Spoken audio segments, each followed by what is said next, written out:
வணக்கம். வசையின் வாசிப்புகளில் கம்பராமாயணம் யுத்தகாண்டம் பகுதியில் அங்கதன் தூதுப்படலம். ஸ்ரீராமபிரான் வானரர்கள் அனைவரும் இலங்கை நகரின் வாயில்களையும் மதில்களையும் முற்றுகையிட்டு நின்ற பின்னர் வடக்கு வாயிலை அடைந்து இலங்கேஸ்வரனின் வரவை எதிர்நோக்கி காத்திருந்தார். ஆனால் வெகு நேரம் ஆகியும் அவனை காணவில்லை.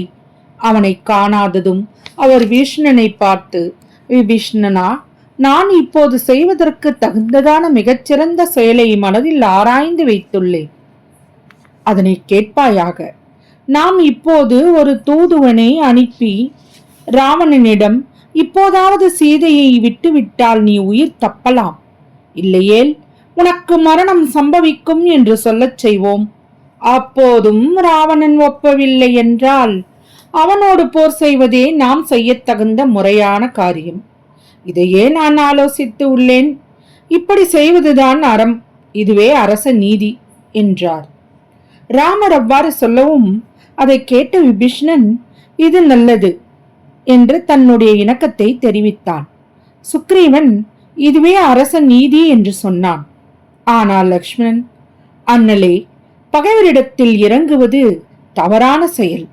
நாம் இனியும் பகைவருடன் போர் செய்யாமல் அவரோடு சமாதானம் பேசுவது முறையில்லை. அப்படி பேசுவதற்கு என்ன இருக்கிறது?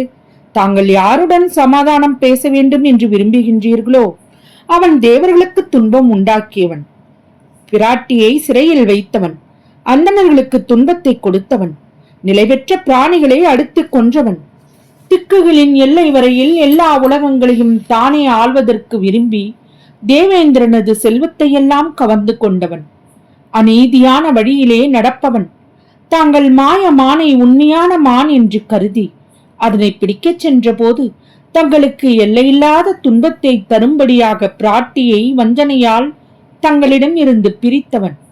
அவன் பிராட்டியை தூக்கிச் செல்கையில் அவர் கதறியதை கேட்டு அப்போது அவனோடு போருக்கு எழுந்த நமது தந்தையாகிய ஜடாயுவை கொன்று சிரித்தவன். இப்போது பிராட்டியை அவன் விட்டு விடுவானானால் அதை பற்றி தங்களின் மனைவியை கவர்ந்தவனும் தந்தையை கொன்றவனுமான ராவணனுக்கு தாங்கள் அருள் செய்வீர்கள். அப்படி அவனுக்கு அருள் புரிந்து அவனது உயிரை தாங்கள் வாங்காது விடுவீரானால் எனது பெயர் உலகில் வாழும் காலம் வரையிலும் இலங்கைக்கு அரசனாக இருப்பவன் நீயே என்று தங்களிடம் அடைக்கலம் புகுந்த விபீஷ்ணனுக்கு தங்கள் வாயினால் சொன்ன சொல் என்னவாக முடியும்? முன்பு தண்டகாரணிய முனிவர்களுக்காக தாங்கள் செய்த சபதமும் என்னவாக முடியும்? தர்மத்தை தரவல்ல பொறுமை குணத்தையே எப்போதும் நினைக்கின்ற புத்தியினால் தாங்கள் முன்பு விபீஷ்ணனுக்கும் தண்டகாரண்ய முனிவர்களுக்கும் செய்த வாக்கு தத்தத்தை அடியோடு மறந்துவிட்டீர்கள். என்றாலும் ஒரு கால் இலங்கையின் செழிப்பை பார்த்து தாங்கள் இதனை அழிப்பது நல்லதில்லை என்று எண்ணி இரக்கம் கொண்டீர்கள். என்றாலும் இவற்றையெல்லாம் சிந்தித்து பார்க்கையில் நான் சொல்வது போல் ராவணன் மீது போர் தொடுத்தலே சிறந்ததாகும். என் புத்திக்கு இதுவே நல்லதாக படுகின்றது என்று தன் கருத்தை விரிவாக எடுத்து ராமபிரானுக்கு கூறினான். லக்ஷ்மணன் கூறியதை கேட்டதும் மகாவீரராகிய ராமபிரான் புன்னகைக்கிறார். தம்பி, ராவணன் செய்த தீச்செயல்களையும் விபீஷ்ணனுக்கும் முனிவர்களுக்கும் நான் அளித்த வாக்குறுதிகளையும் மறந்து விடவில்லை. கடைசியில் நடக்கப் போவதும் நீ கூறிய அப்போரே ஆகும். ஆயினும் அறிஞர்களான பிரகஸ்பதி, சுக்ராச்சாரியார் ஆகியோர் ஆராய்ந்து சொல்லியுள்ள அரச நீதியின் வழியை விளக்குவதான நூலின் முறையை நாம் விட்டு நடப்பது நல்லதாகுமா? மேலும் போரில் வலிமை உடையவராயினும் பொறுமையுடன் சேர்ந்து வாழ்வது தான் வெற்றி பெறுவதற்கு உரிய வழி. அப்படி பொறுமை கொண்டு வாழ்வதே அரசர்களின் அறமும் ஆகும். வாயுபுத்திரனான அனுமனியே இப்பொழுதும் ராவணனிடத்தில் தூதுவனாக அனுப்பலாம். ஆனால் அது வேண்டியதில்லை. ஏனென்றால் அவனையே நாம் மீண்டும் தூதுவனாக அனுப்பினால் இவனையன்று இலங்கையின் உள்ளே வந்து திரும்பிச் செல்வதற்கு வேறொரு வலிமையுடையவர் ராமனின் சேனையில் இல்லை என்ற தவறான எண்ணம் நமது பகைவர்களுக்கு உண்டாகும் அல்லவா? ஆகவே அனுமனை இப்போது மீண்டும் அனுப்பக்கூடாது. ஆயினும் நாம் ஒருவனை ராவணனிடத்தில் தூதுவனாக அனுப்பியே தீர வேண்டும். அதற்கு உரியவன் அங்கதனே. அவன் தன்னிடத்தில் பகைவர்களாகிய அரக்கர்கள் தங்களின் வலிமையை மிகுதியாக காட்டினாரானாலும் தான் எந்த ஒரு துன்பமும் இல்லாமல் திரும்பி வருவதற்குரிய பலம் படைத்தவன். எனவே அவனையே இப்போது நாம் ராவணனிடத்தில் தூதுவனாக அனுப்புவோம் என்றார் லக்ஷ்மணனை நோக்கி. ஸ்ரீராமரின் கருத்தை எல்லோரும் நல்லது, அவ்வாறே செய்வோம் என்று கூறி அங்கீகரித்தார்கள். மற்றவர்களிடம் ஒப்புதல் கிடைத்ததும் ராமபிரான் அங்கதனை அழைத்து, நற்குணம் நிறைந்தவனே, நீ பகைவரிடத்தில் போய் நான் சொல்வதை அவர்கள் நன்கு உணரும்படி சொல்லிவிட்டு திரும்பி வருவாயாக என்றார். அதை கேட்ட அங்கதன் மிக்க மகிழ்ச்சி அடைந்தான். அங்கதன் ஸ்ரீராம பிரானை பார்த்து, ஐயனி, நான் சென்று அந்த ராவணனுக்கு சொல்ல வேண்டிய செய்தி யாது என்று கேட்டான். சீதையை விட்டு உனது உயிரை பெற்று போவது உனக்கு நன்மை தருவதா, இல்லை உனது 10 தலைகளும் ராமபிரான் தமது அம்புகளினால் துண்டம் துண்டமாக அறுத்து தள்ளுமாறு போர்க்களத்தை சேர்வது உனக்கு நன்மையை தருவதா? இந்த இரண்டில் உனக்கு ஏற்ற ஒன்றையே துணிந்து செல்வாயாக என்று ராவணனிடம் கூறுவாயாக. மேலும் அவனிடம், நீ சீதையை விடுவதற்கு விருப்பம் இல்லாவிட்டால் நலமாக உனது ஊருக்குள்ளேயே நீ பதுங்கி வசித்து ஒதுங்கி வாழவும் வேண்டியிருக்கும். அது அரச தர்மத்திற்கு ஏற்ற வழி இல்லை, சுத்த வீரர்களுக்கு தகுதியானதும் இல்லை, ஆண்மையும் ஆகாது, வீரகுணத்துக்கு தக்க பெருமையும் ஆகாது.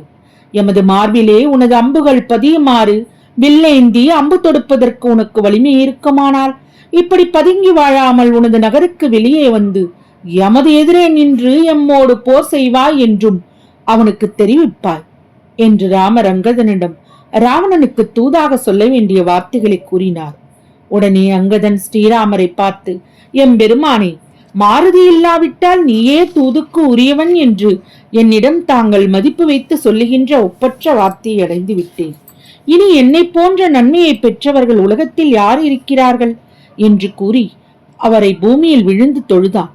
பின்பு அங்கதன் வானத்தில் எழுந்து ஒரு சிங்கம் செல்வது போல கம்பீரமான தோற்றத்துடன் மகாவீரராகிய ராமபிரானின் கொடிய கோதண்டம் என்று சொல்லப்படுகின்ற வில்லிலே பூட்டி தொடுக்கப்பட்ட அம்பு போல ராவணனை நோக்கி விசையாகச் சென்றான்.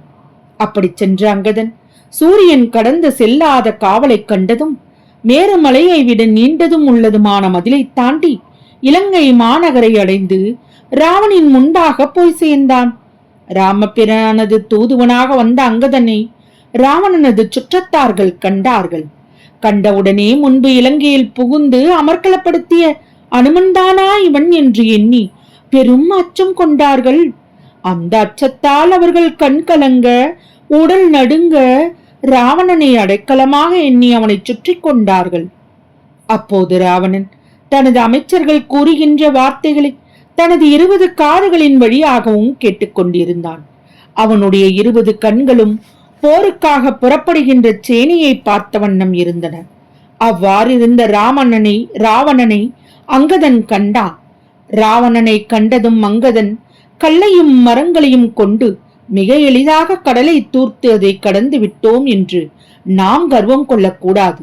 ஆனால் இந்த ராவணனை எதிர்த்து நிற்பது மிகவும் அரிய காரியம். ஒளி பொருந்திய ஆயுதத்தை இவன் கையில் கொண்டானால் இவன் படைக்கு எதிராக நிற்கும் படையும் உண்டோ? உலக நாயகனான ராமபிரான் கையில் வில்லேந்தி எதிர்த்து நின்றால் இவனை வெல்லலாம். அவரை தவிர மற்றொருவரால் இவனை வெல்வது என்பது முடியாத செயலாகும் என்று அவனுடைய ஆற்றலை எண்ணி தனக்குள் வியந்து கூறிக்கொண்டான். தன்னை நெருங்கி நின்ற அங்கதனை கண்டதும் ராவணனுடைய கண்கள் தீப்பொறியை வெளியேற்றின. அவன் நெஞ்சம் கோபத்தால் விம்மி எழுந்தது.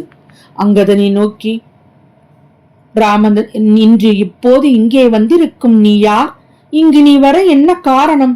என்னுடைய பணியாளர்கள் உன்னை கொன்று தின்பதற்குள் என் கேள்விக்கு தக்க பதிலை சொல் என்று கேட்டான் ராவணன். தொடரும். வசியின் வாசிப்புகளை சப்ஸ்கிரைப் பண்ணுங்க, லைக் பண்ணுங்க, ஷேர் பண்ணுங்க, உங்க கருத்துக்களை கமெண்ட்ல பதிவு பண்ணுங்க. நன்றி.